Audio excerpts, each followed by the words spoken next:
Hello ladies and gentlemen, my name is Andrew Stott, I'm the Emperor of Stomaria, and today I want to discuss why communist micronations suck.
Now, I have discussed communist and fascist micronations in particular in the past, and why I think it is a terrible idea to define yourself as either. But I want to focus particularly on communist micronations in this video, because for some reason it is more widely acceptable and more widely accepted in the micronational community. Certainly not by us in Sumeria, but certainly by a great swathe of other micronations who don't see anything wrong with defining yourself as a communist or as a communist micronation. And I just wanted to quickly dismantle some of the arguments, if you like, the rationale for defining yourself as a communist micronation. So there are many branches of communism, but they're all by and large gunning for the same thing.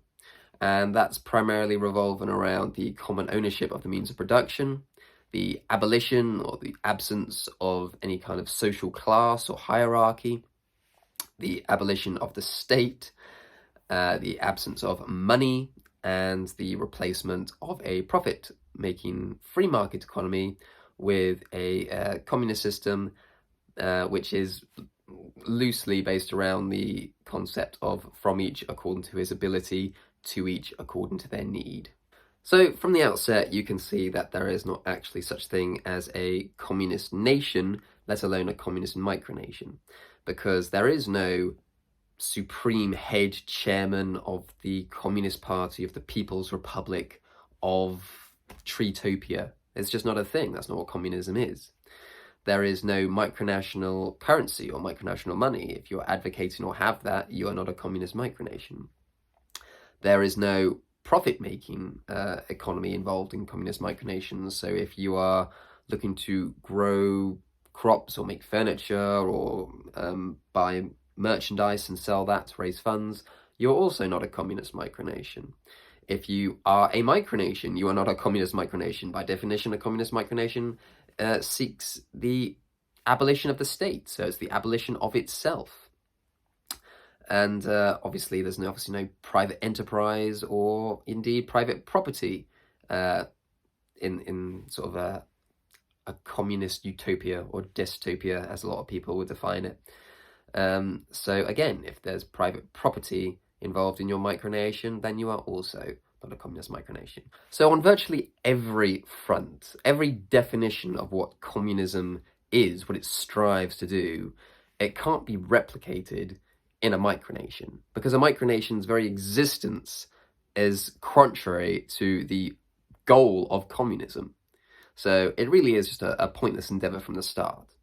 But the thing is, a lot of people will say, well, we're not communists now as such. I mean, we claim to be a communist micronation, but what we're striving for is the promotion of communist ideals and values, even though that we don't necessarily practice them ourselves, because it's something that's laudable, it's something that's admirable, it's something that's desirable, that will better humanity. And this is the second point that I want to pick apart. The first being that obviously there's no such thing as a genuine communist micronation, or nation for that matter. But this second viewpoint, that even though that, they might not be communist micronations themselves, despite having that name, it is something to be promoted, something to be appreciated, and something to strive for. And yeah, it's no. Communism is not some lovey-dovey ideology where everyone stands in a circle, sings Kumbaya, and shares the wealth of the world to the benefit of humanity as a whole. That is not what communism is. Communism is nothing less than slavery. I mean, it sounds like a cliche from that you would hear from right-wing pundits or newsagents or parties, but it's true. Communism is slavery. Communism is telling you that you don't matter. The community matters, you don't matter. What you work for, when you work, you don't keep what you earn. It belongs to the community. It doesn't belong to you. There are no prospects for you. You can't earn more than someone else. You can't have more than someone else. You can't progress further than someone else. You are but one tiny part of this massive machine. You have no rights. You have no freedom. You have no ability to choose your own destiny, to work towards a better life for yourself or your family. You don't have private property. There is no money. There is no opportunity. And why would you want that? That sounds like one of the worst possible systems in the world to advocate for. I mean, you only have to look at what happens in nations that try to become communist, that strive to become communist. What happens? The same thing every time. People are massacred in genocides. People who disagree with the regime, they're killed. People that agree with the regime and work to make it a better place, they often die of starvation in abject poverty. Happened in Russia, happened in China, happens everywhere. Except for the people in charge, obviously. They don't starve to death. It is a form of tyranny that I wouldn't wish on any people. And advocating this kind of genocidal megalomania, this dystopia where everyone is a slave to this global system, where no one has any rights, no one has any freedoms. Who advocates for that? Who stands for that? This is why micronations that claim to be communist suck. Because either they do not understand what communism is, or they fully understand what communism is, and they're still trying to advocate for it. And that is why Sumeria does not affiliate with communist micronations. And before anyone asks, I have absolutely no intention of setting up or joining any kind of anti-communist league or some other micronational organization to that effect. I've already made my views on micronational organizations perfectly clear.